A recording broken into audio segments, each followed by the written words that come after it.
Let's do it live on a Thursday edition of Cleveland Browns Daily. I am merely Beau. He is the great Z. How you doing, pal? How could I be doing any better than to be talking with you and Gibbe? Wait, what happened to your top? It's off right now. The top is off. What? Well, because I had to do the 2-minute drill. Well, not intentional. I was actually about to mention that your wife might be watching this. I'm ready to get into my resplendent maroon jumpsuit as I get ready to embark upon for a wedding and hit the town. It's going to be just glorious. Very excited.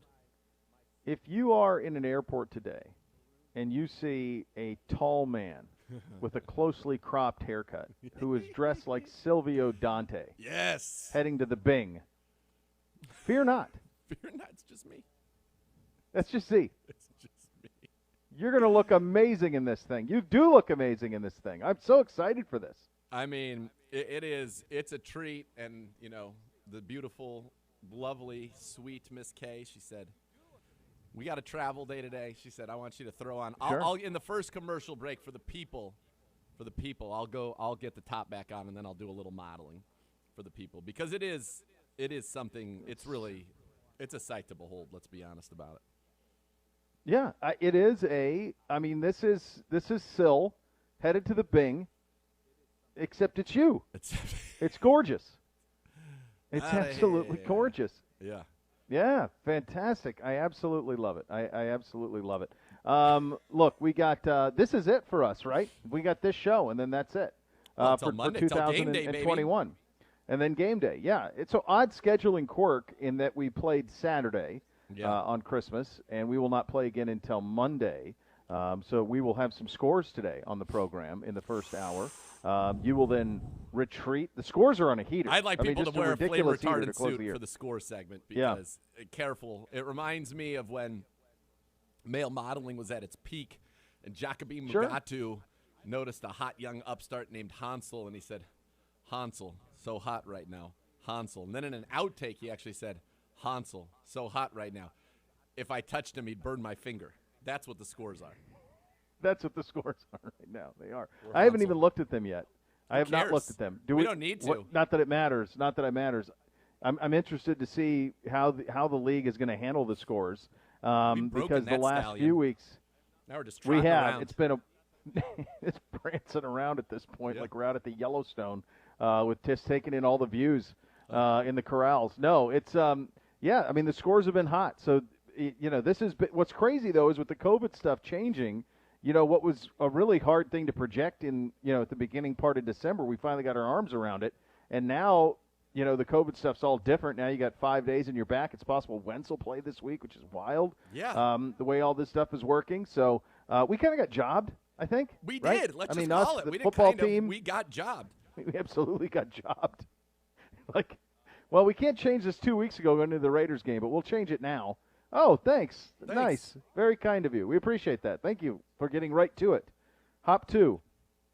Man, us, the football team, who else was just decimated by the COVID? The Saints. Yeah, they were. All of us are in the playoff mix. We were in far better shape than they were. The Saints had a better chance putting an actual book out there at quarterback, like a piece of literature. Same chance. War and Peace. Yeah. War and Peace, maybe. A big one. Something that would give him a little bit of height. What a guy. Our water supply has been cut off here in the studio. We're trying to get some waters dropped in here, but Gibbe is a nice guy. Went and just got me a frosty, cold, ice cup cold of water that's just Here in West Germany, we get nothing. East Germany has everything. Why do you not have water? We can't. I've requested bottles. Falling on deaf ears. Are you the only two people in the building? No. On that side? No. It's sparse. It is. It is very sparse. It's not densely populated. It's like the Montana-Wyoming border, I'm told. Yeah, well, in certain parts. Not a lot of humanity. Not a lot of humanity there. Drew actually sent me a link, so I'm educated about the quote-unquote kill zone. Not a great place. Kill zone? You don't want to go there. If somebody's driving you in a vehicle towards that area, get out. What I would like for you to do is forward that to me so that I can fact-check his research in the kill zone area, and then juxtaposed to the proximity to the hypothetical Yellowstone Dutton Ranch in Paradise Valley, because I'm curious where they have this kill zone located. Here it is. The Zone of Death is the name given to the 50-square-mile Idaho section. Section of the Yellowstone National Park, in which, as a result of a purported loophole in the Constitution of the United States, a criminal could theoretically avoid prosecution for any major crime up to and including murder. So that's, so I think on Yellowstone they should have had him when he took the guy to the train station. That should have been actually in Idaho. We should have seen the sign for Idaho instead of Wyoming. All right. So this is clear over. It's clear. I'm looking at a map on this. So this is clear over by Idaho. This would be probably from the Yellowstone Dutton Ranch, probably as much as a 3-hour drive.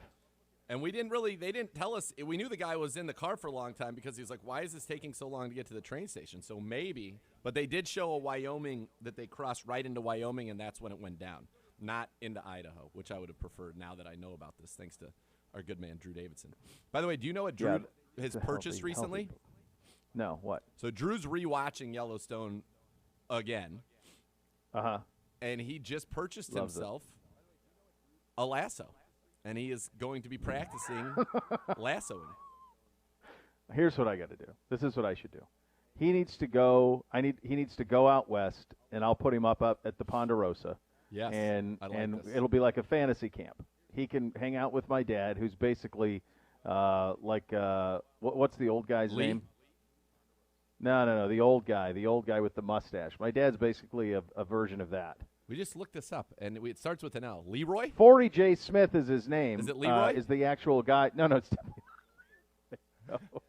Hold on. Definitely Hold, not please. Leroy. Hold, please. 40 J. Smith's the actor, Yeah. but I don't know the character. I'm blanking on the character's Drew name. did the same thing, which I was very upset with him about. Yellowstone. Lloyd. And by the way, Drew, my dad's basically Lloyd. Yeah, Drew updating us in real time. The lasso was delivered today, and so he is. What kind of lasso did he get? Gator ropes? I almost feel like we should bring him in. King ropes? Drew, what kind of lasso is this? We need more King updates. ropes, gator ropes. Where'd you get it? I mean, I can give him a little tutorial. I can rope some things. You can rope some steer. Yeah, it came in handy for you growing up in the Bay Area. It did. Well, it's lawless in San Francisco. You know that. You need the rope. Speaking of Go ahead. Bay Area, as we transition into something a little slightly more pertinent, but I will update everybody on the lasso in a second. Do we have news? Is there news? Well, there's a little news, but that's not even what I want to talk about right now. What I'd like to talk about for a second. Drew's typing. So we'll get there. What I watched last night, the All Madden documentary. Yeah. And I watched it with Miss K, who, at her tender age, doesn't really know much about Madden. She really, he retired from broadcasting in 2009. She wasn't necessarily into the NFL in her very, very early years before joining the Cleveland Browns, which is what she did right out of college. And ever since then, obviously a big football fan and knowledgeable about the game. But she didn't, really know about him or really the magnitude of him. And, it was, for me watching it, and I remember the iconic thing. Okay, it's a used lariat team rope 30-footer. Well, a lariat is just another word for rope. So it's just it sounds like you just bought a 30-foot rope. Well, that doesn't sound like a lasso to me. That's all the same. A rope, a lasso, a lariat. It's all the same thing. Lariat is what they call a lot of clotheslines in professional wrestling. True. As you were saying. The Madden Doc. It's spectacular. Spectacular. At the end of it, Sweet Kayla's crying, and you almost got the sense. Watch it. Well, first of all, a couple things I'd like to point out. Number one, they got a lot of, the absolute luminaries. I thought LT's words about Madden were particularly impressive, and you never realize. I wouldn't have made that connection, what a profound impact he had on him. I also noticed a lot of run for Joe Montana, not a single second for Steve Young. So I found wouldn't have been, yeah. I found that to be very telling. But it really was just an absolute I thought it was a masterpiece. I thought it captured the essence of John Madden. I thought that, you got a sense for the Madden cruiser and him going around America and how much he loved just being in the little small parts of Americana, how much the players liked him and respected him. And, what he did for the turducken place in New Orleans, I didn't even know that part of it that it was just a random little store down in – I thought he had invented it, to be honest, but he grew that place's business, and just what a gregarious, wonderful human he was. And I got the sense, and Kayla and I kind of looked to each other as she had tears in her eyes, and I thought it was a little dusty as well at the end of it, because you just saw the happiness on his face at the end. His son talks to him, and then I think Brett Favre and their relationship. I think Brett says something, and then it ends with LT as the documentary began. And you looked at a guy who was beaming, who was emotional, and you almost got the sense that, this happened. He saw this, and he's basically like, this means everything to me. I've achieved everything that I ever want to do. And, like, it was almost like his heart was so full that that was it. Like, that was kind of how I almost felt like this was – what more is there left for me to do? I had a great family. I've had this life, and I have this, and just like it was almost like maybe it was too much emotionally, like how powerful and it was for him, because he was moved. No question. Yeah, no question. It does fail, especially in light of his death. It takes a different tone, totally. And you certainly view it differently. It was absolutely spectacular. And I know they're going to air it a lot over the next few days, so we couldn't recommend you checking it out more.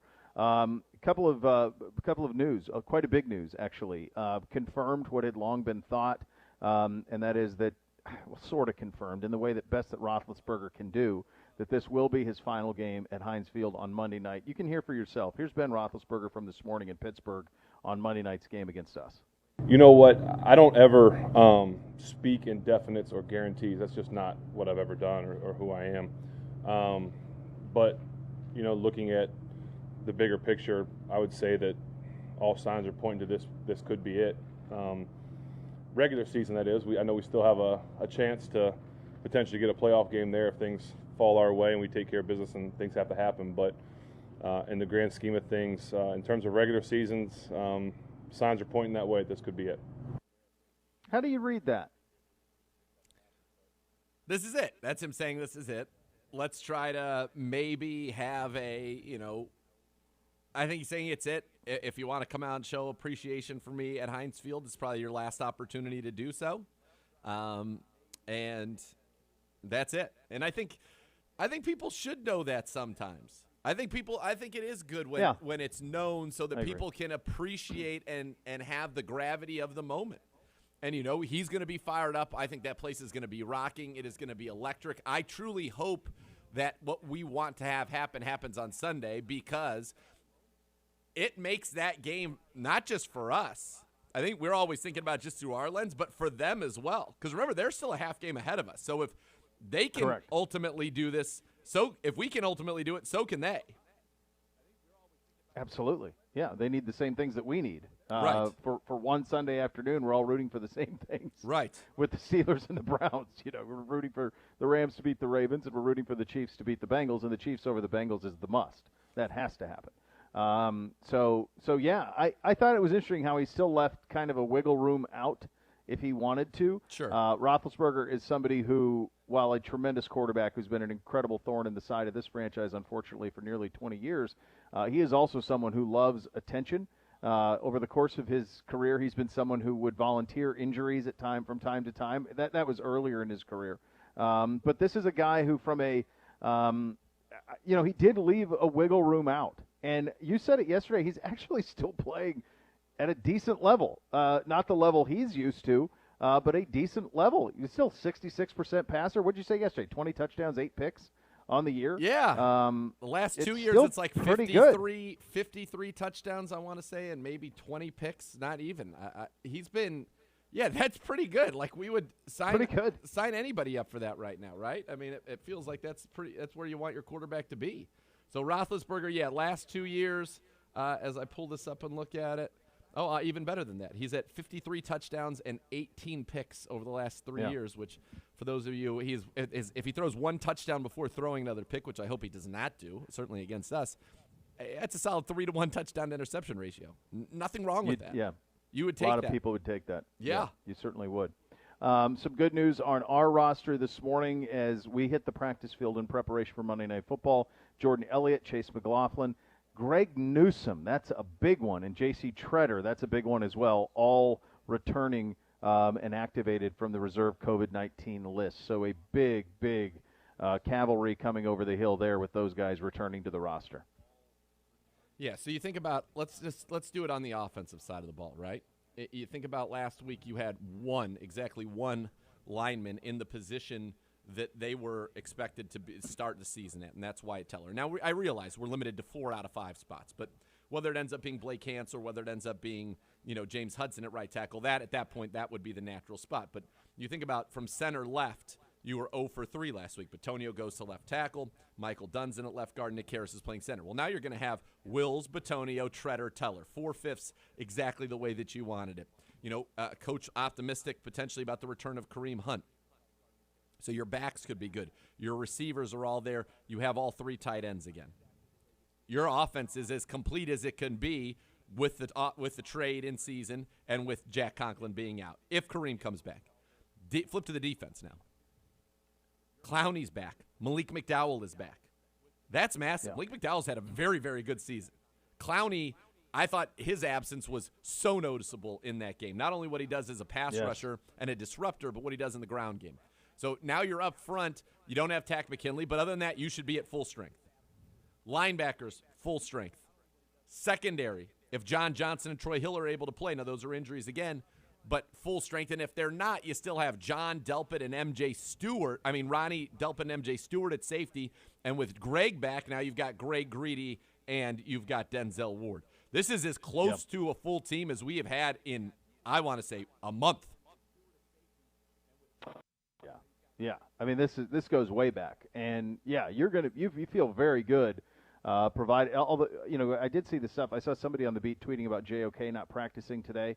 So that is something that bears watching, right? Because from his standpoint, I was just trying to think, it feels like everybody on our team has had some form of this at some point. But I did see somebody on the beat tweet that he was not practicing. I don't know if that had changed. Did you guys see that in the last hour? Going through right now. Browns close to full strength to practice today. Jeremiah Owusu-Koramoah missing. John Johnson, Malik on bike. Myles Garrett back and doing all drills, which is great news for that groin injury. No reason given for why, but he was not sent out in the note that had been sent out by PR for guys who were not practicing due to injury, which had been Hill, Hunt, Jackson, and Johnson. Now, we all know in this day and age what you hope right here is that it is a personal reason.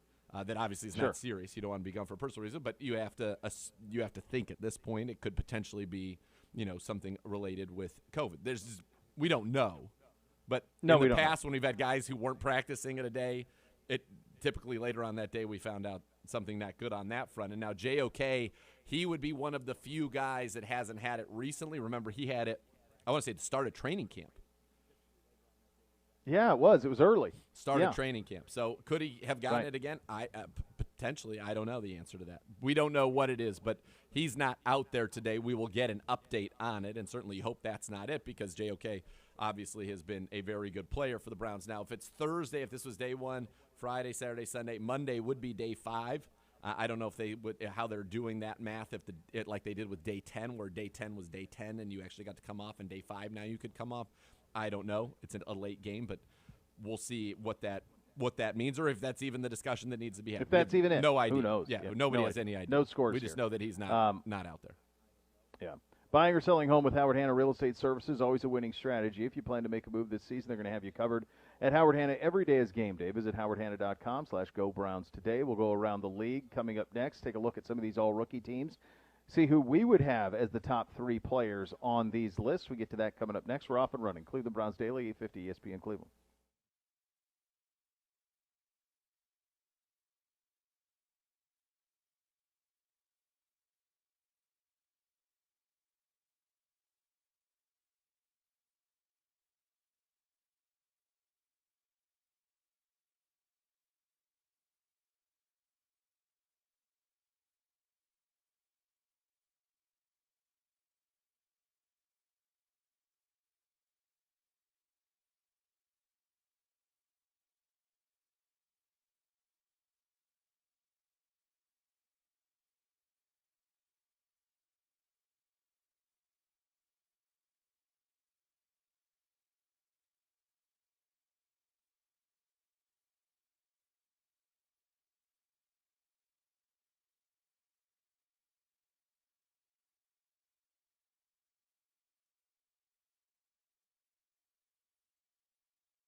Right now, Northeast Factory Direct has a lot of furniture in stock and ready for your purchase. You can go to Northeast Factory Direct, get exactly what you're looking for, and you can do it right now.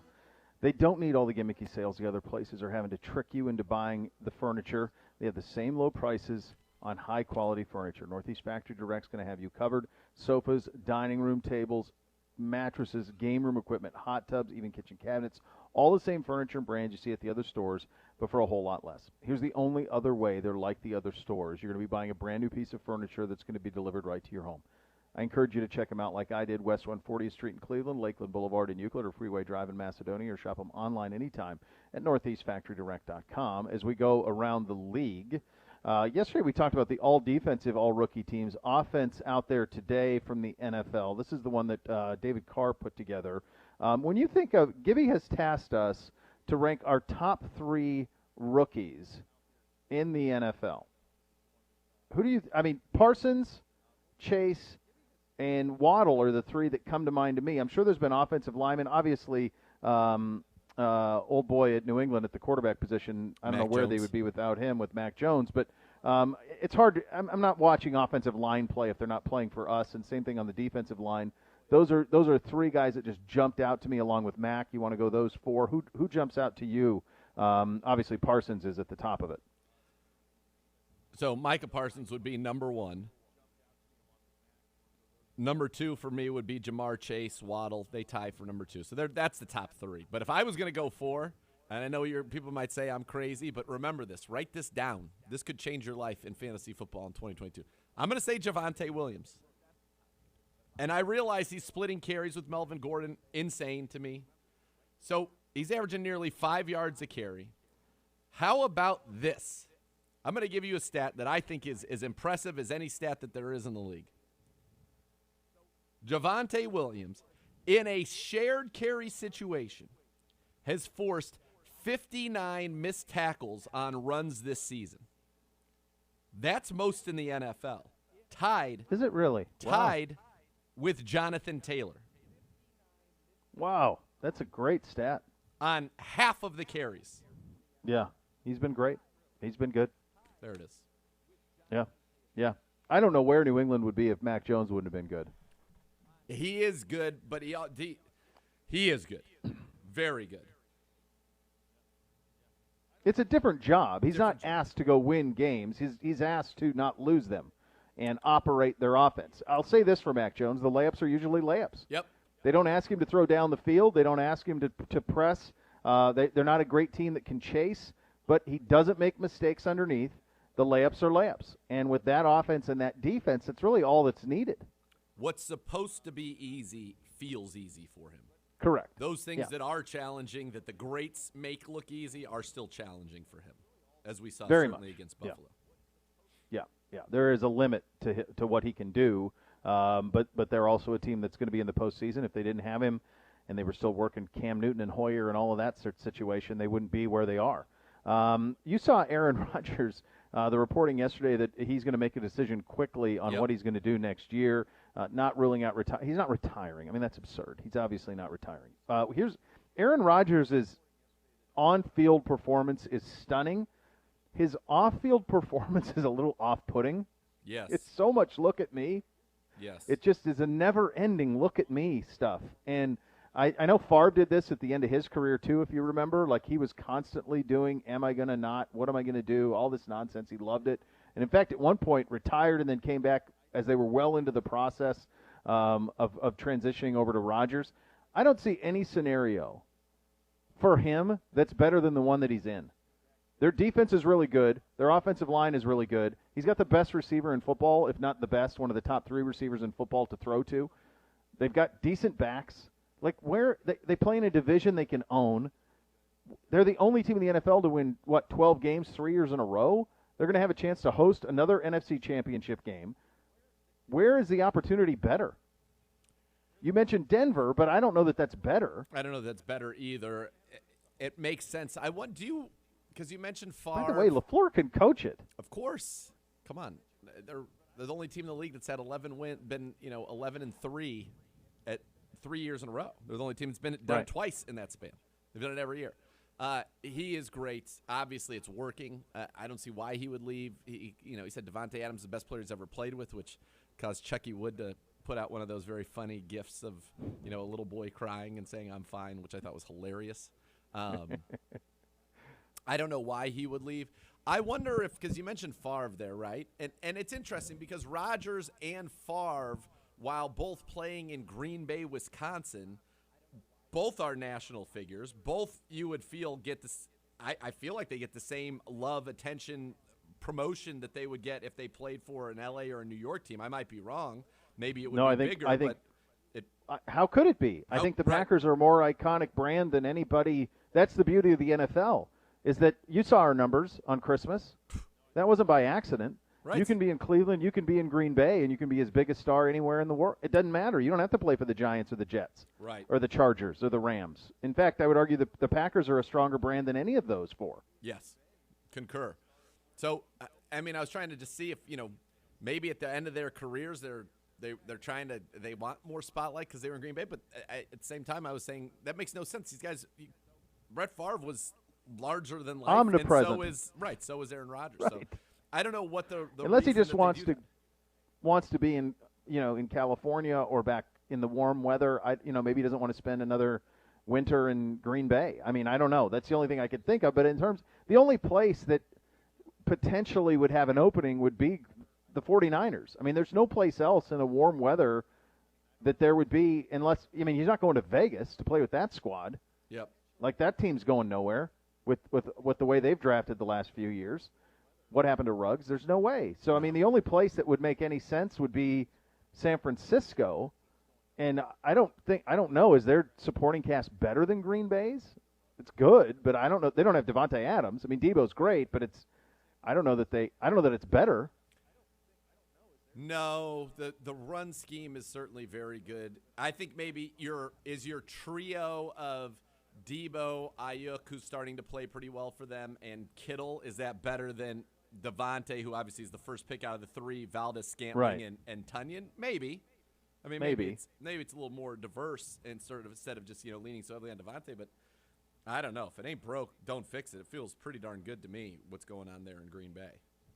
Absolutely does. Cynthia Freeland, great friend of the program, with one reason of hope for 10 remaining teams in the playoff chase. And for us, she says, Nick Chubb has earned 228 rush yards over the expected season, which is second most in the NFL among running backs per Next Gen Stats. Jonathan Taylor, 448. Wow. That's your leader on that. Dearness has earned 158 rush yards over expected, which ranks third among backs. Her model projects Cleveland to top Pittsburgh this weekend in 52.8% of the simulations.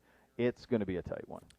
I don't like her. I feel like we should be projected higher, even though we lost to them already this year. That's just me. It feels like we're significantly better than the Steelers. Honestly, on paper, we certainly are, but they don't play the games on paper. Dearness Johnson is a guy that we've touted for so long on this program. Yeah, love him. And he's so good. I don't see any scenario in which the Browns are able to have Nick Chubb, Kareem Hunt, and Dearness Johnson on this roster. We know certainly that the first two are under contract, so it feels like this might be his last year in the brown and orange. And frankly, I think somebody's going to sign him with the idea that he's going to play a prominent role somewhere next year. Yeah, I would agree. Yeah, I think he's proven that he's worthy of that. Like, every time he's called upon, he delivers.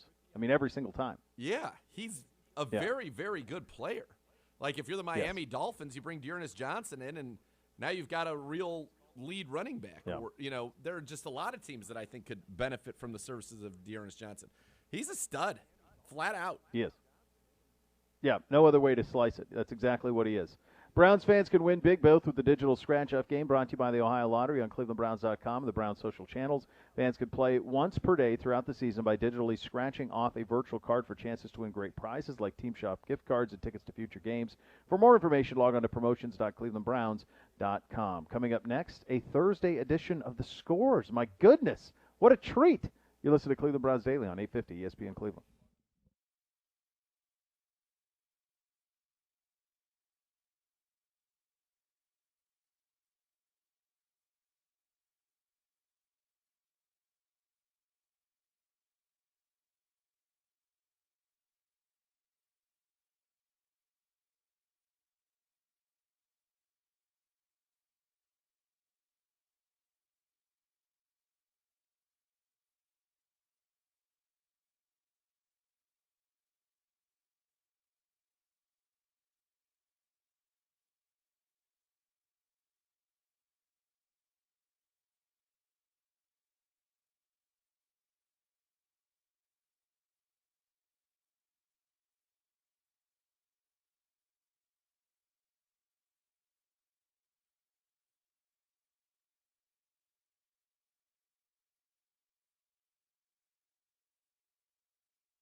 Rumpke Waste Recycling, family owned and operated. Whether you join them as a customer or as an employee, you'll be part of the family. Visit Rumpke.com to learn more. It would take a confident man, which you are, and the scores help add to that. It buoys your confidence because of the way we've been going of late, my friend. Well, yeah, last week, red hot. Combined 21-11. You were 11-5. You're just right now. You're in rarefied air. You're 34 games over 500 for the year. I've battled back to 28 over 500 after that 10-6 week. But we're feeling good. Like there's no way we don't finish the season again up, which is what 18. This is our fourth straight season of producing a winning percentage when we pick every single game. Yeah, we're not. Yeah, every game scores. Every game. It's crazy. Crazy. Eventually it'll end. I just don't know when. Not until 2023, maybe. Not this year, Daddy. Not this year, right. And this suit proves it. Should we do a little scores? Sure. Hello, Gibby. Sure, let's do them. This should be the last week of the season. Oh, but it's not. Week 17. Yes. I'm glad for us it's not in this scenario, but I wish I don't know if I'm crazy about playing a 17th game. It's a long year, man. Like, it would be crazy, though, if this was it. No, for us in this circumstance, yes. Yeah. But if we were in the circumstance that we ought to have been in, then no. Well, yeah, no, then lock it up. Selfishly, I'm thrilled that we have another week, but at the same time, it's a lot of ball. However, without that extra week, let's see, we played the Cardinals and lost. The Steelers played the Seahawks and won. The Bengals played the 49ers and lost. And the Ravens now play the Rams this weekend. So those are the extra games? Yeah. But it didn't help us with Cincinnati. So we need. No, it did not. Good thing there's 17. Ram it. Let's go. Ram it. Let's go, because we got 15 games to get through. Atlanta visiting Buffalo to kick things off. The first place Bills in control of their destination. Zegura. Oh, boy. Hold on. I got to get up for a second. I hear a knock. I hear a knock at the door. Oh, God. Oh! I think it's the people that sold you that suit. Hey, this is a gift from my wife. No.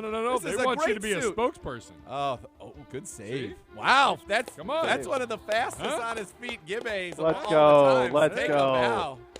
What a time. Kicking you guys out in Matty Ice. 1 hour and 20 minutes. Matty Ice. I'm sooner. Matty Ice in the pits. They show up. They get in there late ski when after the Bills. They're resting everybody. Bills 36. Matty Ice 22. Bills are resting? Yeah, after they're up 36 to like 15. No rest. Yeah, there's no 36-15, then they rest at the end. And then you get a... I went 11 and what did I do? 11-5 last week, and one of the games I got wrong was picking the gutless Falcons to cover 5.5. They blew it, boy. I don't care if no matter what. I am not picking them again the rest of this year. Where's I'm my not harmonica? picking them again the rest of the year. The hood brings you back. Yeah. Buffalo 90, gutless Falcons 2. Ram it. I look forward to you picking them next week. And Kyle Pitts is not going to get the tight end record. I've made up my mind. There's no way he's going to make it. They're forcing him to get that record. You know why? Because they're gutless. Do you remember the year when Reggie Wayne was going to break the catch record in a season, and they gave him like the first 13 plays they threw it to him, and he broke it in the first half?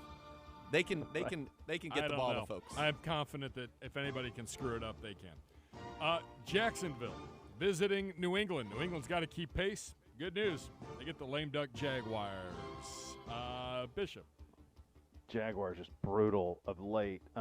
New England hammers bad teams, but they haven't been great of late either. New England wins this game a little closer, 20-7, 20-7 New England. Patriots 17, Jags 0. Gosh, God almighty. All right, up next, and we were talking about this during the break. I thought this was a 4 o'clock game. I'm angry that this is not a 4 o'clock game. Well, we're traveling to Pittsburgh. I'm actually fine with it being a 1 o'clock game because that means like you'll know by 4:30. Like you don't have to. We don't. Like two things are happening simultaneously. Like, it's all either it's all good or we don't have to wait. Like, I don't want to have one thing go, oh, yay, so exciting, and then at 4, not exciting. This is the only one that really, this is the whole enchilada right here. Enchilada. Kansas City, Cincinnati, all the marbles. Zegura, go. Reminder that we have to move. Kansas City 78, Cincinnati 76. Same. Go Chiefs. Happy to be wrong. Thrilled to be wrong. No, what you have is right but wrong. Yeah. Yeah, I want to be right and wrong. Just feels like shootout. Shootout central. 45-41. Yeah, lots of points. I don't know about that. I feel like it could. I'm The just KC hoping for defense is going to come to play. hopefully a waxing. Up next. Yeah, it'd be nice not to have to sweat it out. No. This has all of a sudden become a very interesting game. The Colts, not sure who the quarterback's going to be yet for Sunday, playing host to the Raiders. 8-7. The Raiders on the verge of making the playoffs here. Colts, boy, this is an interesting one. They must Vegas be has won sure 2 in Wentz a is row. playing. They've gotten all of the benefit of the doubt recently. I like the Colts winning 20-16. 20-16. Yeah, see, Vegas can't score more than 16 points in a game. I mean, that's what No. they do. That's the number they hit. That's my number, 20-16. The Colts can definitely score more than 22. I'm assuming Wentz is in. I reserve the right to change it. Wentz is out, obviously I'm taking Vegas. But assuming Wentz, and I'm going to assume Wentz. Colts 40, Vegas 16. Cautious optimism. The Colts will get Carson Wentz back. Otherwise, it's Sam Ellinger time. So what are we doing with that game then? If Wentz plays, Colts cover? Because I picked it with him not playing, the idea of him not playing. So if Wentz plays, you want Indy, and if Wentz doesn't play, we both want If Wentz Vegas. plays, I want Indy, Okay. yes. So Wentz. I'm putting in the system as And that's Indy, fair. assuming I he will plays. allow it. Yeah, that's fair. Because you would never Never. do this No. without knowing. Fair. Another unbelievable. By the way, Fox with the doubleheader this week. Thanks for putting the Cowboys on again at 4 o'clock. It's a good game, though. Rams visiting Ram it. Baltimore. I think it's a waxing. I think it's a Ram it. waxing. They can't stop the pass. I think it's a waxing. No, Matt they're gonna Stafford gets swing it. right. By the Rams, way- this is a real score this time. 57, Ravens, -4. By the way, for all the talk about Stafford being bad, and he was bad the last time out, 38 touchdowns, 13 picks, 4,300 yards, 67% completions. Yeah, he's been terrible. Is that good? He's just been staying terrible. healthy this year. It's a first. Did you say same? Yes. Ram it. Ram All it. right, Ram it. Ram the it. Dolphins. Red hot Miami Dolphins. Visiting Tennessee. Another great 1 o'clock game. The Tennessee Titans have found a way to stay afloat here, by the way. Didn't they just lose like a big lead to the Steelers? Wasn't that last week? Miami's playing Or 2 good weeks now. ago? Miami's But they Miami's found gonna a way. win this like one right now, outright. they're the number 2 seed. Miami's beating them outright. They've won I'll take 7 them. in a row. Yeah. But Miami here's the 21, thing. Tennessee 20. One team's won 7 in a row. The other team is not very good, and yet the team that's won 7 in a row is getting 3.5. That doesn't make sense to me. Therefore, I cannot choose the cup in front of you. Titans, ram it. Oh, sad. Sad. Hate to see it. Up next, inmate game of the week, kids. G-Men, Chicago. Who's playing quarterback for the Bears? Is it still Nick Foles? I think it's Foles. Giants are they're a debacle, an embarrassment. It's awful. They might actually bring that guy back. I can't even. Bears. I don't Ooh. care what the Oh, number yeah, is. yeah. Could be a Go billion. Judge. Yeah. Bears. For Not the other Ditka. guy. For Ditka. Ditka. Bears. Bears. 1 o'clock. Big Bears. one in the 70. NFC Rick East. Mears, 2. Elimination game potentially for Washington. The Eagles traveling to Washington. A good one here, kids. Is it me? I think so, sure. I don't think Washington's in. I think it's over for them, right? No, they're still in They're it. done. They can be out of it by 4 o'clock on Sunday. I think they're already out of it. Romo on the air was like, "Oh, they're out. I'm calling it now. They're out." Yeah, Philly. Philly, ram it. I'm just done with the football team. Fly, How Eagles, about fly. Philly? The roots are growing. Fly, Eagles, Yeah. fly. The roots are growing. They believe in Jalen Hurts. I'm with Philly. Up next, Tampa Bay visiting New Jersey to take out the New York Football Jets. Bucks a billion. This one I'm not even getting snookered in. No way. Yeah, no chance. Yeah, Bucks rolling. Bucks roll. That Jets. I mean, can you believe the Jets actually played the Jaguars last week? That was a real game. They in won. The National Football League. Came down to the last second. Grossness. Or James Robinson lost for the season and probably the majority of next because he was playing the Jets. That Meadowland turf, Achilles, sad. 4 o'clock, Denver visiting Los Angeles. The Chargers welcoming Denver Nation. Home game for the Broncos. Yeah, home game for the Broncos in L.A. Beautiful. Bishop, I think this one's you. Yeah, I think it is too. I just wanted to check something really quick. No, you're fine. This is a big one. Since the what are you looking up? Let us take us into your brain. What are you looking up here? What did you want? Well, they're kind of the Chargers are kind of a. They seem like there's trends with them. If you look at what they're 8-7, which doesn't make any sense based on their talent. And at the beginning of the year, Brandon Staley reinvented football. He was the smartest guy in the history of the world. Yeah. And so the last time they played at Denver, they lost 28-13. Yeah, a beating. Yeah. And so as I look at them, it looks like they're kind of a 2-up, 2-down situation. I'm going to go Chargers. Chargers 38, Denver 30. Same. I still think Denver sucks. They'll be out of it by 4. They'll be out of it by 7 o'clock Sunday night. Finally. I wonder. There's got to be scenarios based on what happens in the beginning that could eliminate them before they even play this game. I'd have to imagine. Houston. Because this is 4 o'clock. Yeah. Visiting the Bay Area, but not the Bay Area. 49ers playing host to Houston. Zegura. Dad, is Jimmy G playing, Dad? Nate, I believe his thumb is messed up. Might be Trey Lance time again, and while he's much more ready, that's what everybody's telling me in the papers, Nate. You gotta like what Davis Mills is doing, Nate. Is he the most impressive rookie quarterback? That's the question I'm asking. Nate! Niners are gonna win this one, but it's gonna be closer than I want. Spumoni! Niners, 24. Texans, 17. Money Mitch, Dad! Yes, Nate. Money Mitch. Niners 24, Houston 10. 4:25. It is the game of the week, according to Fox. Arizona visiting Dallas. Is Arizona broken? That's what everybody's saying. They're all this talk. They're broken. They're not broken because they have Cliff as their coach. Broken. I don't know that they're broken, and Dallas's D is By the way, very good. On that front, how about how Cliff was pushing for that contract? Oh, he's going to be the coach at Oklahoma. He's going to be the coach here, and since then they've done nothing. Because he's not a good second half coach. He's no. But it's all right. They've got me. I'm going to wet my beak on those points. Cowboys 30, Cardinals 25. Oh, really? Yeah, same but different. I think Arizona's going to win it. I think Arizona's going to win the game. They Kyler is you can make a very strong argument. Kyler Murray's the greatest high school quarterback in the history of Texas high school football. He won a couple of state championships in that stadium. I think he balls out with that big star and has a big game. Cliff's a Texas guy too. I could see them winning the game. They don't have to in order for the scores to be right, but I think it's a tight game. Up next, Carolina, New Orleans. Saints get their quarterbacks back. Too bad it wasn't a few days earlier so we could avoid watching horrible football. Saints, Panthers, Bishop. Carolina's broken. They're totally chanting broken. Fire Matt Rule. Did you see that at the last game? I did. Yeah. Holy it's moly. Bad things, man. Bad things.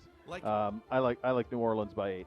Do you remember weren't they like 3-0 or 3-1 or something? 3 or 4-0. Yeah, they were. They got Rule? up to a yep, and they had found Darnold and they had done all of this. Yeah, absolutely. Do you think September Matt Rule would even believe that at his stadium they would be chanting Fire Matt Rule and that Cam Newton would be playing quarterback? No, 0 chance. They've had a lot of bad luck. They thought they were going to have Deshaun Watson. They thought they were going to have J.C. Horn for the full year, and he was great to start the year. No McCaffrey for a second straight year. 2 straight years, no McCaffrey for that franchise after they paid him. So, yeah, no, it's not gone well. This is a big year for him, and they gave him a lot of money. Wasn't it 10 years, 75? Yeah. Pretty sure. Yeah.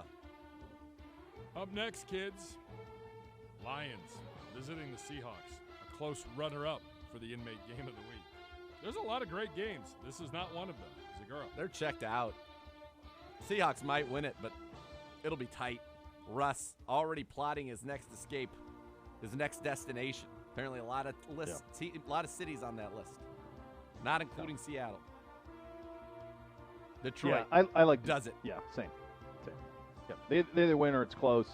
That Detroit team. There's a lot of fight there, man. Yeah, they got to get some skill guys. Goff, you got to draft some skill guys now. Spielman and Dorse, get him some help. Outside receivers. Amon-Ra St. Brown's looking like a pretty darn good slot receiver. You got Hawkinson, DeAndre Swift. It's a nice little nucleus. Get some guys on the outside to do some things. Yeah. Sunday night give a damn level is to there. Wrap it up.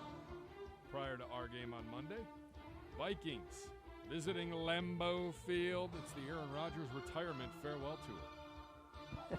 Or not. Primetime cousins. Green Bay's already lost this year to the Minnesota Vikings. I'm throwing things off of the desk. Yeah, what are you doing? It was an incredible catch, though, of the on-air light. It really was. And the light is still on. Still on. It's safe. Packers ram it. Yeah, it's Rodgers. You laid it out perfectly. Has already lost to Minnesota. They can smell the home field throughout. They're going to light them up. Exactly. Yep, Packers, big. Absolutely. Ram it. Go catch your flight. Let's go.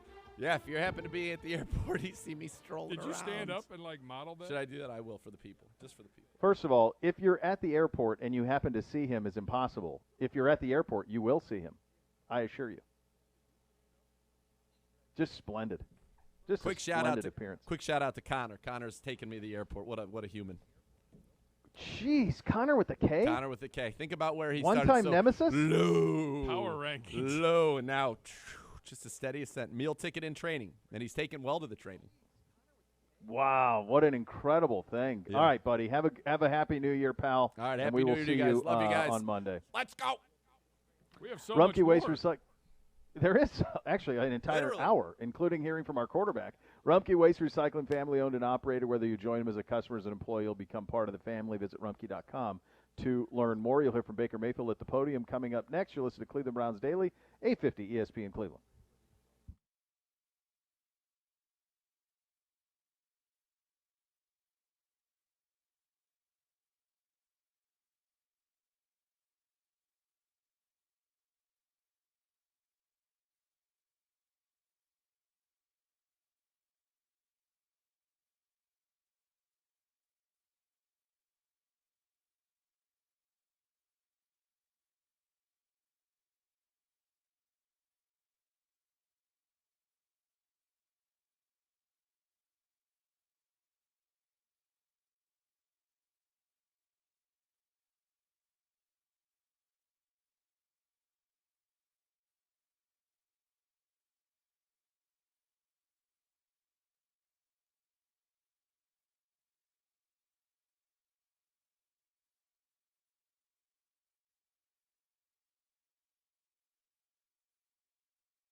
And gambling without setting limits on how much you're going to wager or how long you'll play is like a football team going into a game without a game plan. It's probably going to end up in a loss, so always set limits before you bet. Get more tips like this at KeepItFunOhio.com. Just to set the stage here as we embark on Hour 2 of Cleveland Browns Daily, indications this morning from Ben Roethlisberger himself that this will be his final game in Pittsburgh. He did not close the door on potentially returning, but it certainly felt like him acknowledging what most had thought, that this would be his final game in Heinz Field as a Pittsburgh Steeler or as an NFL player in general. Beyond that, good news on our side of things is we had some activations from the COVID list. Jordan Elliott, Chase McLaughlin, Greg Newsome, J.C. Treader, all activated to our roster. From a roster standpoint, Jeremiah Wusu-Koramoah was not at practice today. We do not have a reason for that other than to know that it does not have anything to do with an injury. So you can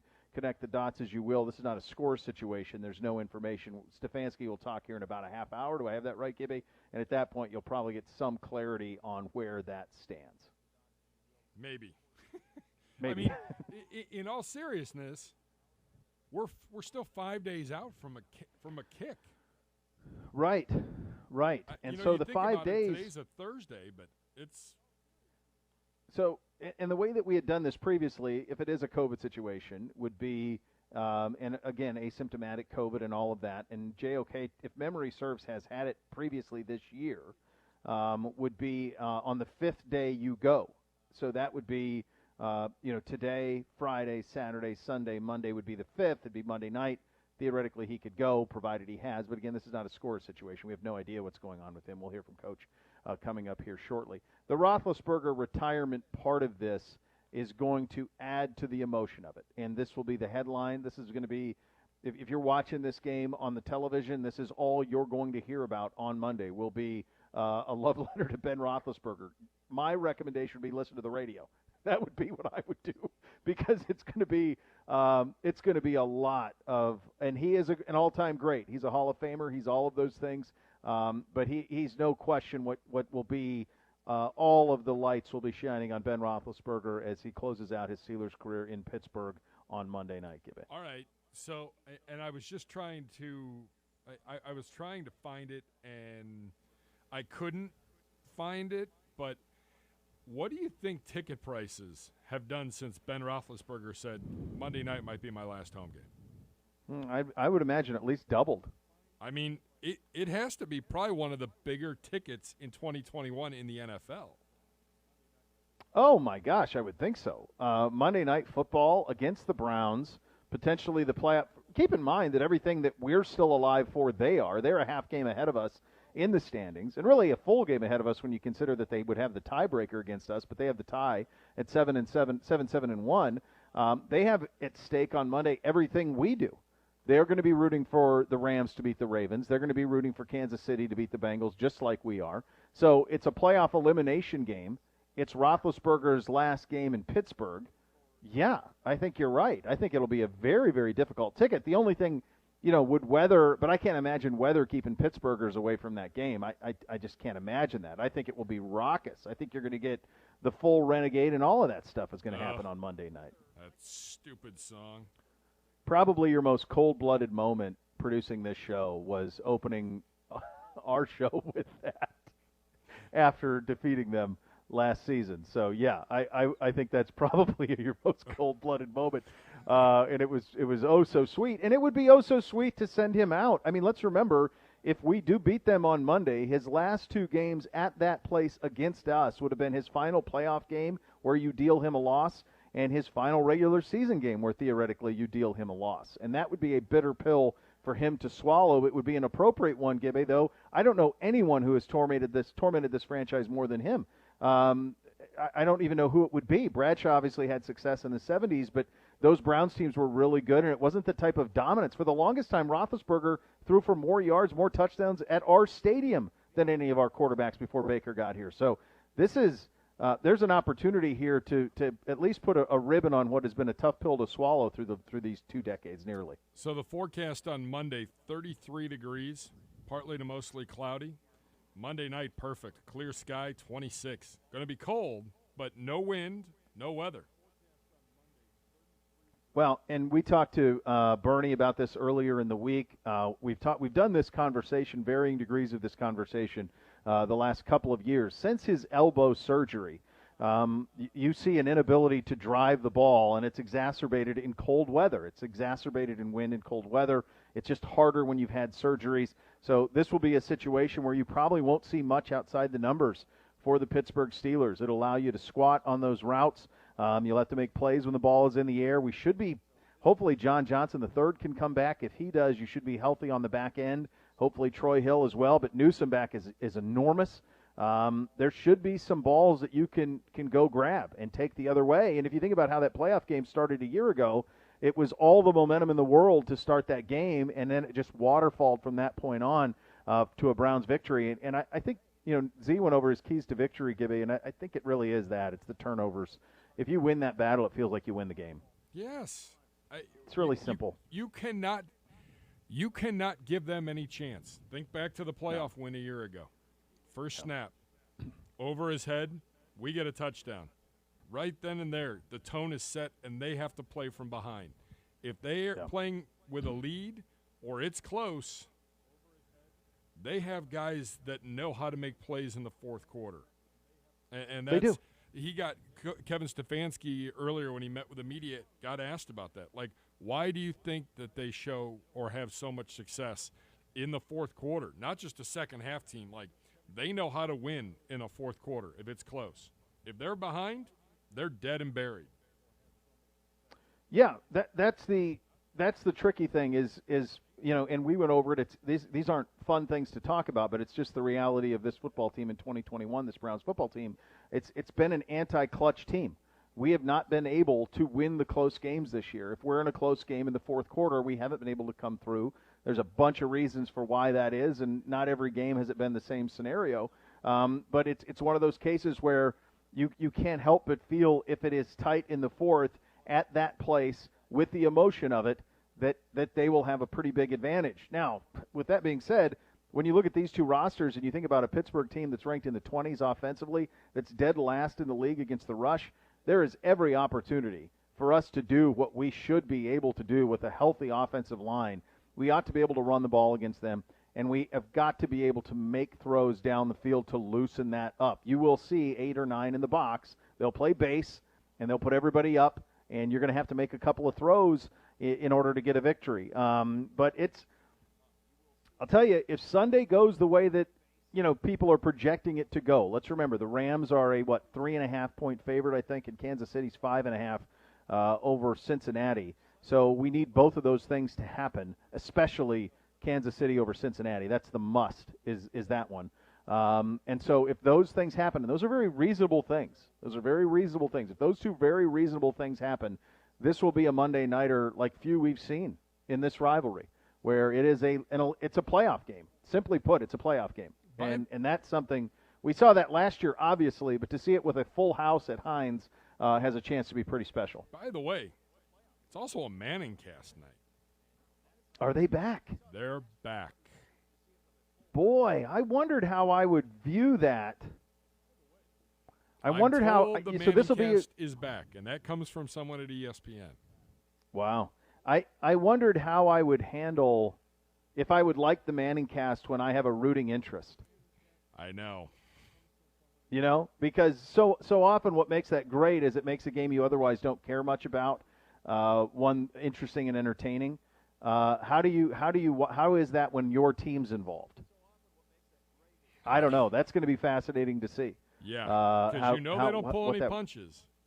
No, but there's also a lot of tomfoolery. I mean, they bring in the guests and there's all that nonsense. And if you're in a white knuckler of a game, which hard for me to imagine. It's hard for me to imagine anybody slumping anybody in this one. I just feel like it's going to be tight. Yeah, it feels like it's going to be tight. So it's kind of just a matter of what are you going to get on Monday Night Football. But you're going to get all of the drama if Sunday plays out the way that it's supposed to play out and the way that the experts think that it will. We're awaiting Baker Mayfield at the Podium. Before we do that, though, Browns fans, get into First Energy Stadium quicker on game day with Express Access. Enroll for free today to enter through exclusive lanes at each entrance. Plus, use Express Access for a chance to win a signed Myles Garrett jersey and other prizes at the end of the season. Click on the Tickets tab at the Browns mobile app to learn more. Baker Mayfield at the podium coming up next. You'll listen to Cleveland Browns Daily on 850 ESPN Cleveland.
So, yeah, that's just something I don't like missing practice at all. I like being out there for every rep and talking through it with the guys and just, the process is where the fun and joy is at. So, being able to see it from the beginning to the end. So that's not something I like missing at all.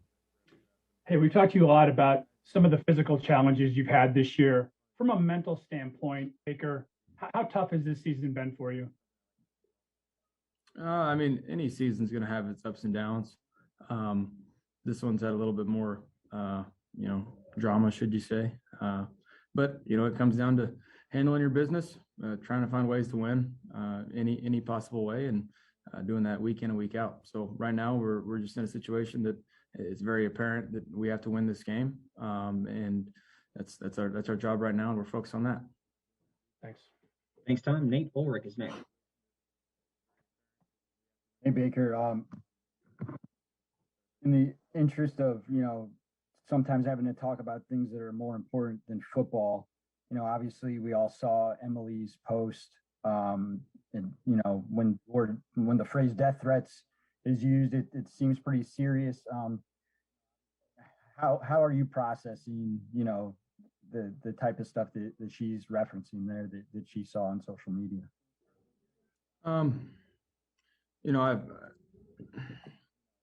It's hard for me to say not to listen to it because, I have quite a bit of experience of hearing just a lot of opinions on the outside coming in. So it's hard when it comes down to somebody that you love, that you care about.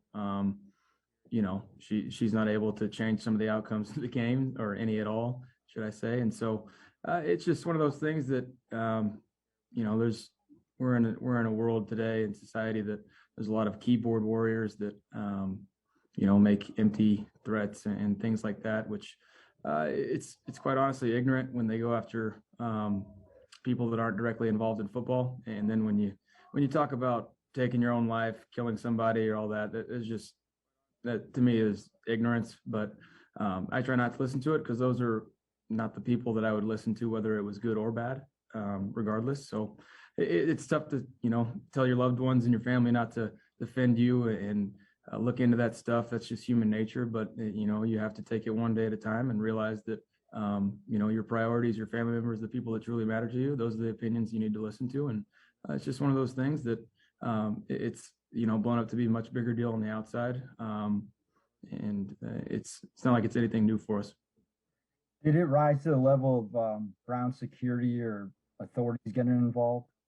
No, it's that, like I said, it's going to be made to be a much bigger deal than, as the media will do. So it's not that serious. Thank you. Thanks, Nate. We'll go to Mary Kay Cabot.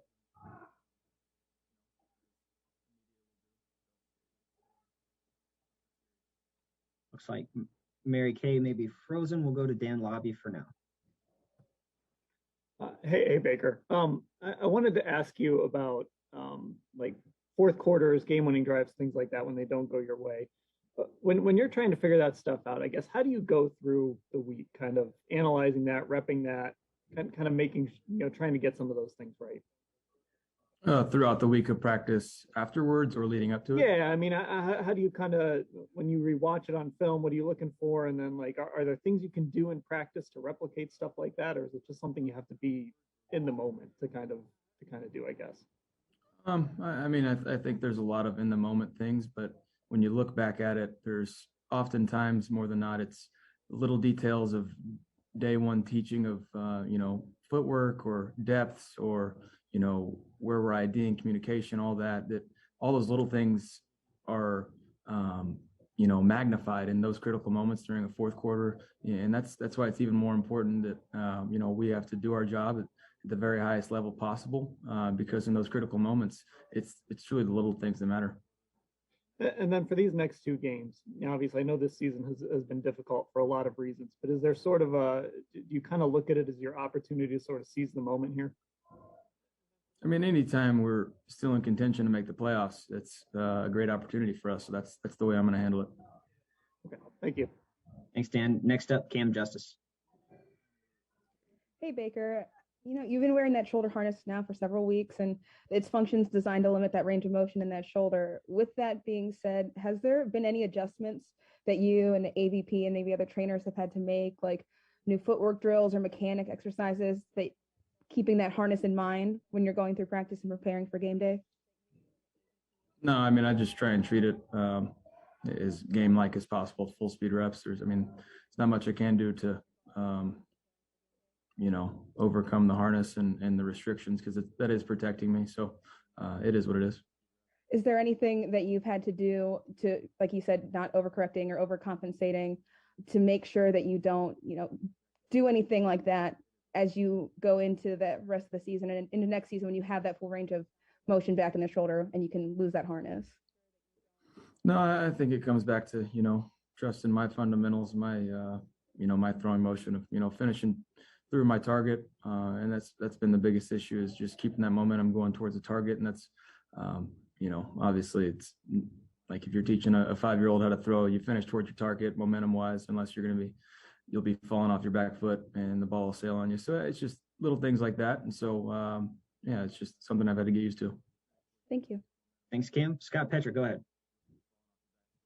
Hey, Baker, how do you process an outing like the one against Green Bay? Is it something where you go back and watch it a bunch on film, or you try to forget about it?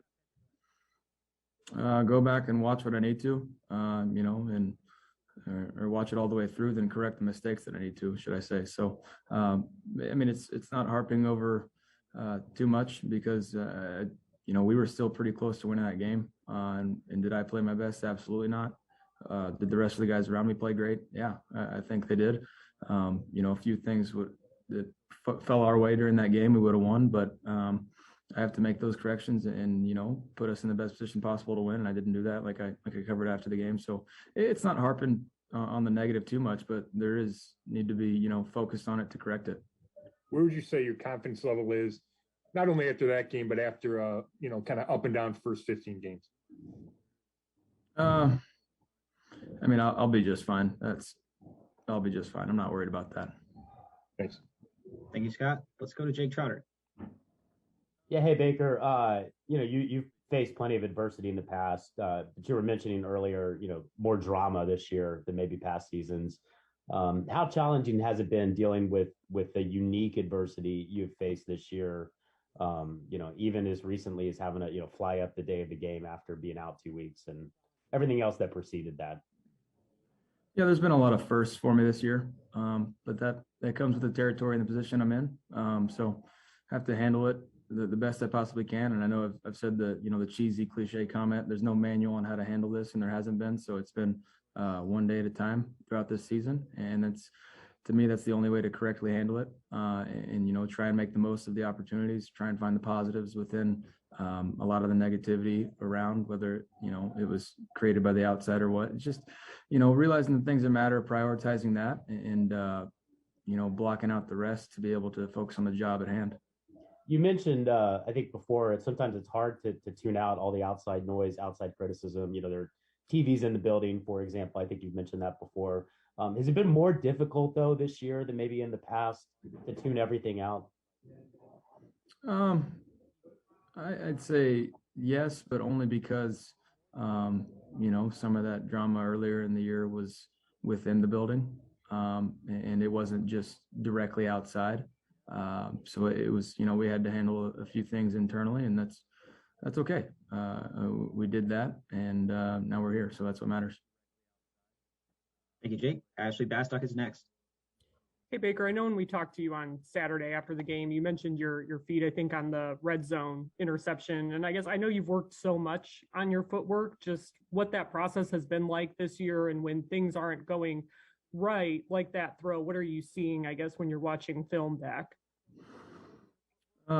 Just the frustrating part of my right ankle rolling over the top and just falling back. And, I'm already committed to throwing that ball to Jarvis. That's where the ball should go. Coverage dictated that. And, my eyes are in the right spot. He's in the right spot. And just that minor mistake cost an interception. It cost us points. Obviously, we were in field goal range, but, it would have been a first down conversion and moving forward to have more chances at a touchdown. So it's just little things, but just a very, very unfortunate and frustrating thing for me to have happen, because I've made that throw a ton of times. And then I know you're not going directly against Ben Roethlisberger on Monday, but he did talk today kind of, alluding to the fact that this is probably his last home regular season game at Heinz Field. I guess just the quarterback of that stature who's been in the league as long as he has, what kind of environment are you anticipating on Monday night on top of that element of it?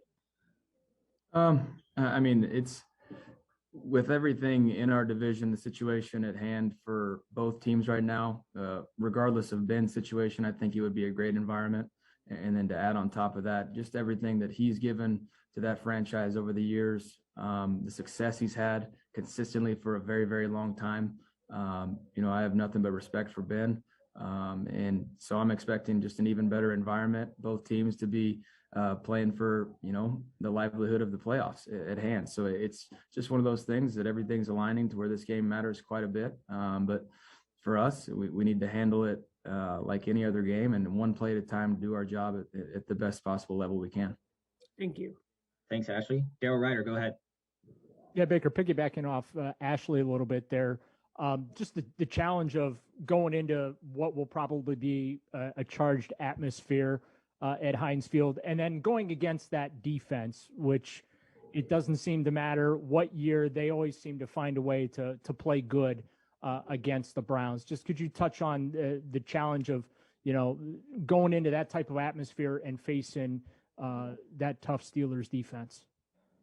Yeah, I mean, they've been playing at a high level for a long time. That's why they've been up at the top of the AFC North for a long time. So we know what to expect. It's not going to be a surprise to us. If anybody told you otherwise, they'd be lying. So we know them well. They know us well. It's going to be a great challenge and a great atmosphere. So like I said, we just have to do our job one play at a time and just keep swinging till that clock hits zero.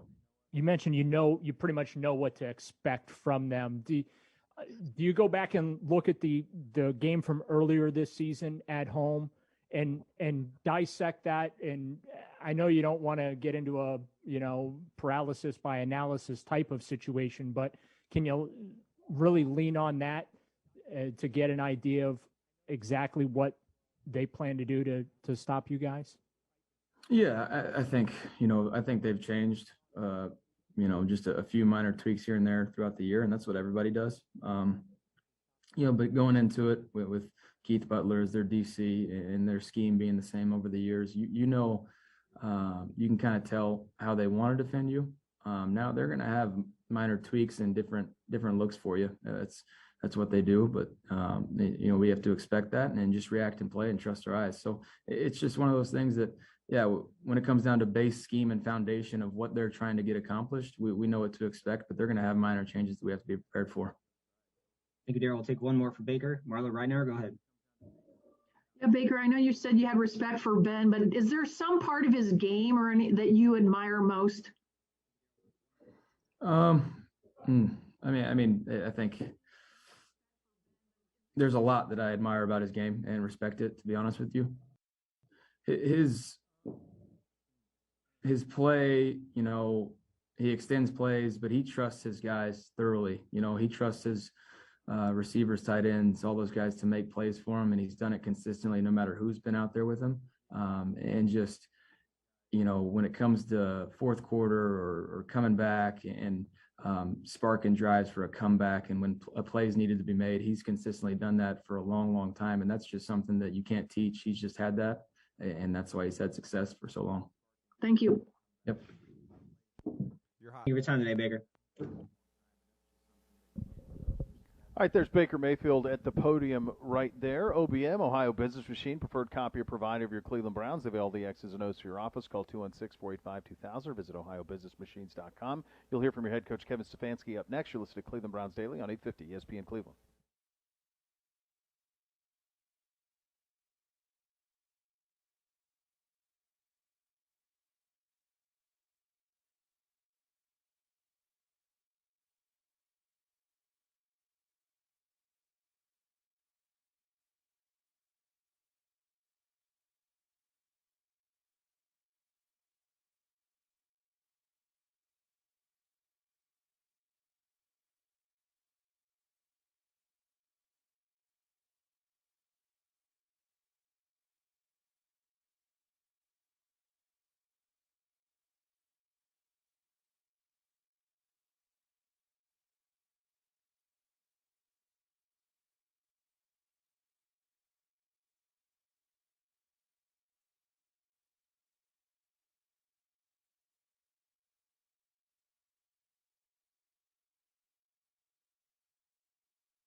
EOX Vantage has that local presence with a global footprint, trusted by some of the world's biggest brands. Here's a testimonial from EOX Vantage client Ed Scheel.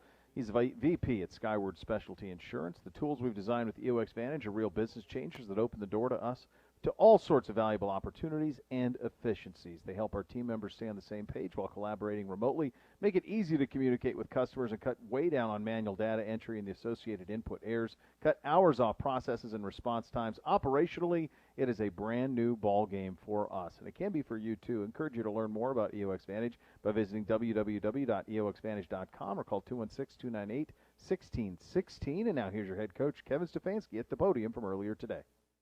All right, so today is first day of preparation for us. So today is Wednesday, even though the calendar may say differently. So we're going to get to work on our first and second down. Started that this morning in our virtual meetings, bring the guys in for a walkthrough right into practice, and an important day in our preparation. Obviously, big game. We know what's at stake. We know the team we're playing. Really, really good football team. Bunch of great players on both sides of the ball, great coaches. A team we know well. They know us. So we're looking forward to the opportunity to go to Heinz Field Monday Night Football and compete against a really good team. And with that, I'll take any questions. Hey, Kevin. Ben Roethlisberger said today that, signs are pointing this could be his last game, at least for the regular season at Heinz Field. So just wondering what you think about Ben's career and what that could mean for the atmosphere Monday night. Yeah, obviously he's a great player, but I'm really focused on trying to defend him Monday night. He's still playing at a really high level. Okay. And your pre-practice injury report had 4 guys on it. Myles Garrett wasn't on it. Does that mean you expect to have Myles back at practice today? Yes. In terms of Baker this year, I'm sure he'd be the first to admit that he would like to play better, and he's had a lot of things, up against him, injuries, et cetera, being out last couple of weeks. How do you think he's handled all of that this year, Kevin? And if you could identify what growth you've seen in him in your second year with him, what would it be? Yeah, Tom, I think for Baker, it's so similar to our team. We've been inconsistent. Coaches, we've been inconsistent. We just haven't consistently done it at a high level, enough. And that's what happens when you have the record we have and some of the opportunities that we've talked about in the past. So for all of us, we're just searching for that consistency. And really for all of us, we have to double down on how we prepare. I think you guys know Baker. He works very, very hard at this. He grinds. The quarterback room with him and Case and Nick and AVP, TC McCartney. I mean, those guys spend a lot of time on this and making sure that they're ultra prepared to play. Just in terms of JJ3 and now if he is able to make it back, but you're getting guys back in your secondary. It looks like Greg Newsome will be able to be back. Just do you feel better with, Ronnie Harrison and some of those guys coming back in for a big game like this? Yeah, Mary Kay, getting guys back from injury, getting guys back off the COVID list, it's always good to work them back in, see where they are. I think that's important that with all these guys that are coming back, we need to put our eyes on them, put them through the workouts, put them through the rehab, see where they are, and then, plan their role accordingly. About Myles, how did you think the groin affected him against Green Bay? What did it kind of not let him do that he normally does? I think, honestly, Scott, Myles could probably answer that better than I could. But, he wasn't feeling 100%. What that percentage was, I'm not entirely sure. But, he certainly wasn't the 100% version of Myles we've seen this season. Yeah. Hey, Kevin, statistically, at least Baker has really struggled in the fourth quarter this season, compared to last year, especially when he was pretty effective in the fourth quarter down the stretch. What do you attribute that to? Yeah, Jake, I kind of would go back to what we talked about earlier. I think you have to look at it as an offense. And, specifically when you're talking about the quarterback and the quarterback's statistics or numbers, it takes 11 guys. It takes all of us to do our job, to be productive in the pass game. We often talk about precision in the pass game, and that goes through all 11 players. It's the protection, it's the routes, it's the throwing, all those things. So, specific to that fourth quarter stat, whatever it is, Jake, I just think it's really an offense, a unit stat, and including me when you're talking about that. So off that, why has the passing game as a whole struggled so much in the fourth quarter this season? Yeah, it's something that we've looked long and hard at, and I think the answer is always a little bit of, there's no one thing. It's a little bit of everything, and we just got to make sure we all do our job just a little bit better. Hey, Kevin, I'm going to ask you specifically about Kareem Hunt. So you're not ruling him out. Can you talk about how he has progressed, and do you anticipate having him on Monday? Yeah, I think we'll see. Like you said, I'm not ruling him out. Want to see how he looks throughout the week. If we can get him back, I think that'd be a big boost to our team. He's a great competitor. So we're hoping that he can make it back. First, Kevin, a question about your kicking situation. Why did you add another kicker who hasn't kicked in a game? And what does that say about the state of what's going on at that position this week?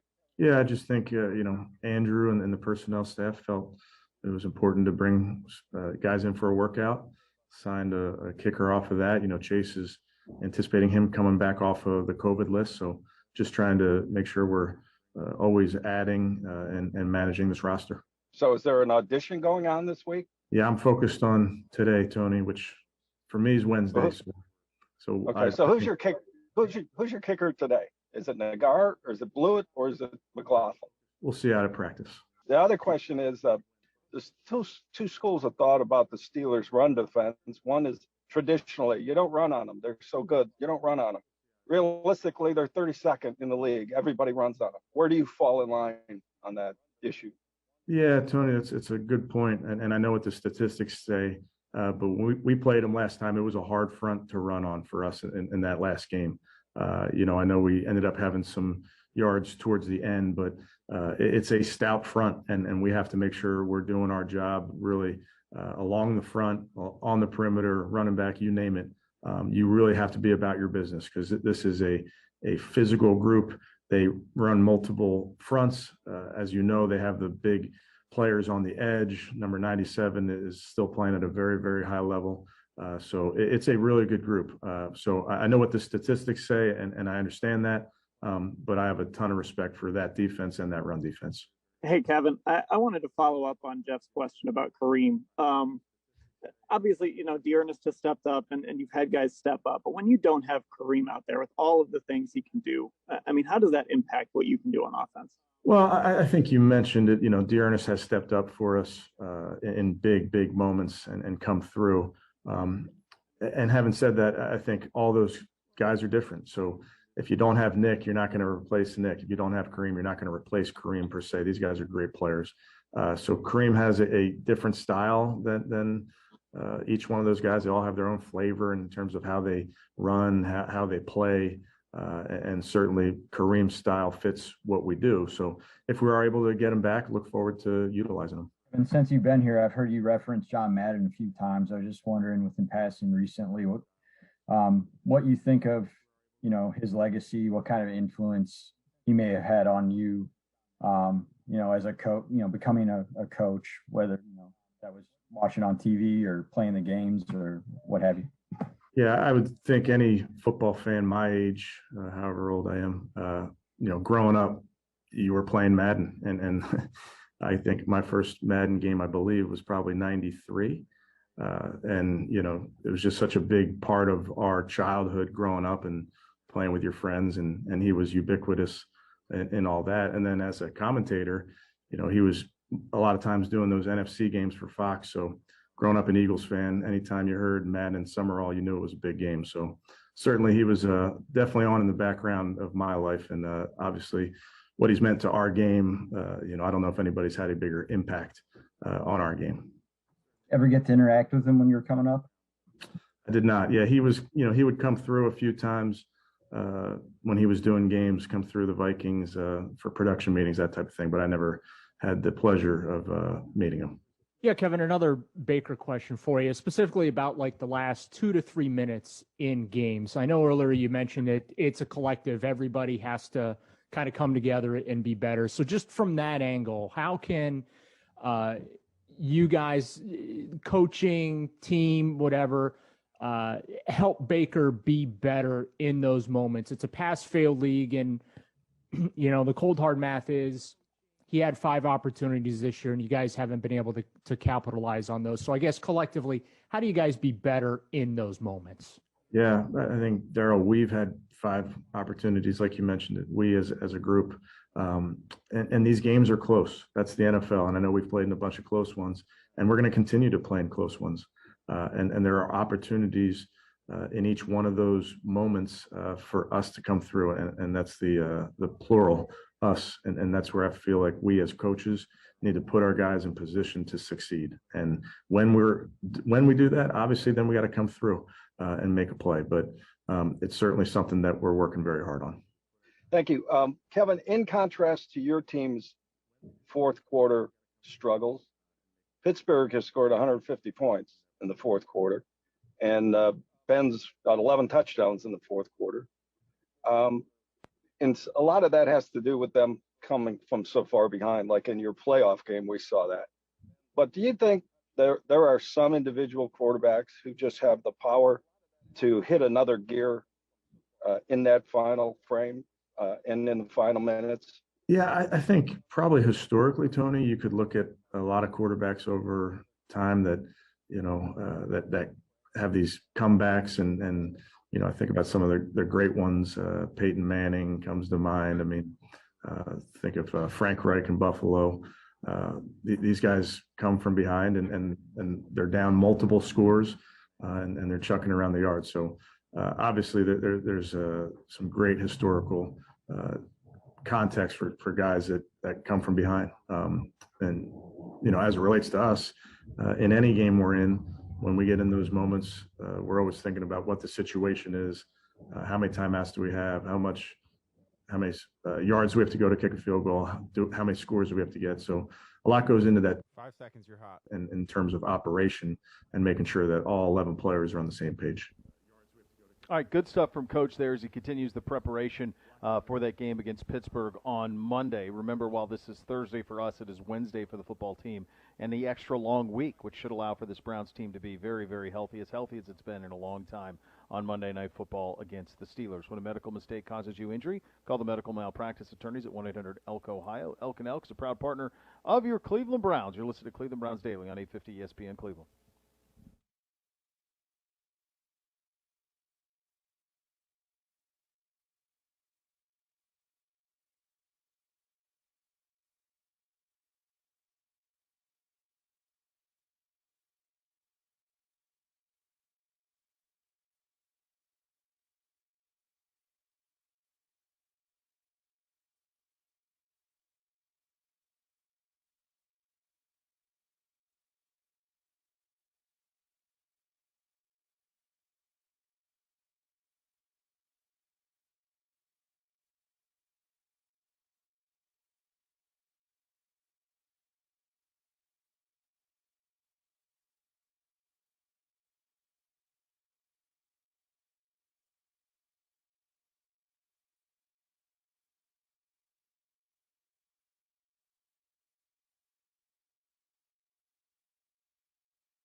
Oh my God! Sometimes, Gibby, you want the show in the break can be the show because that was a remarkable 30 seconds between Danny and us leading up to coming back on the air.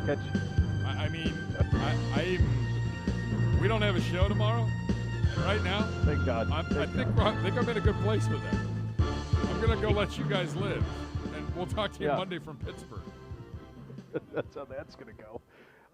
Boy, catch the Kevin Stefanski Show presented by Howard Hanna, Z and I, tonight at 7 on the University Hospital's Cleveland Browns Radio Network. Coach will join a little bit around 7:15, and then Anthony Walker Jr. around 7:30 as we get you set for the Steelers and the Browns on Monday Night Football. You big New Year's Eve guy, Gibby? At one time, yes. Yeah. With everything going on right now and this whole little pandemic thing firing back up, probably not. I think we might go to dinner tomorrow night. Yeah, there you go.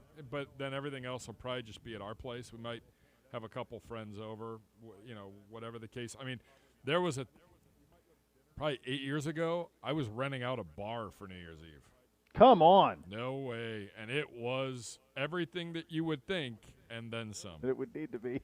I mean, well, if you're renting out a bar, that would. I literally, and it was $25 a person, but it was all you could drink like draft beer, and then it was not the bottom level alcohol, not the top shelf, but there was like a nice mid-level. Medium. They offered nice like mid-level. 3 or 4 nice mid-level options. Oh, I like this. And it was all you could drink, all you could eat for 4 hours. Oh, that's fantastic. Do you know how Z, when he was little, was told that, because he's a July 4th baby, that the fireworks were for him? So guess who's a New Year's Eve baby? The baby boy Bootsy. Oh, that's right. Tomorrow's his day, isn't it? Tomorrow's his big day. Yeah, we're turning 6. So we're going to have I've been in ever since I've known that part about Z. I do that for Bootsy. So usually you'll see the Sydney fireworks. Now I don't know if he's still going to go for it. My guess is he's so full of himself that he probably won't even question it. But usually the first fireworks you see on the BBC, you get Australia or whatever. Boy, look at Sydney, the Opera House, gorgeous. That's all for you, Boots. Yeah. So that's it. I haven't seen midnight in a decade. I haven't seen midnight. I mean, at least since we had kids, no chance. I've seen it, but now, in the last few years, we've played on New Year's Eve. I missed a wedding because we didn't get back till 9:30, 10 o'clock at night. Yeah. We played on New Year's Day, so I was in a different city on New Year's Eve. Right. So it's lost a little bit. I think I'm going to watch a little football tomorrow night. I think I'm going to have to. 1 minute. Good games. Yeah. There are. Yeah, you got the national semifinals tomorrow night, which will be fun. In the old Columbus days, I was always at those events, so I've spent many a New Year's Eve in New Orleans, Miami, Los Angeles, the desert. Worst places to spend New Year's Eve. What is the meal one Bootsy request on New Year's Eve for his birthday? He's a big he'll be a big spaghetti guy. He'll be a big spaghetti guy. I could see him running out some sushi, wanting to run some sushi back. He's a big sushi guy. Yeah.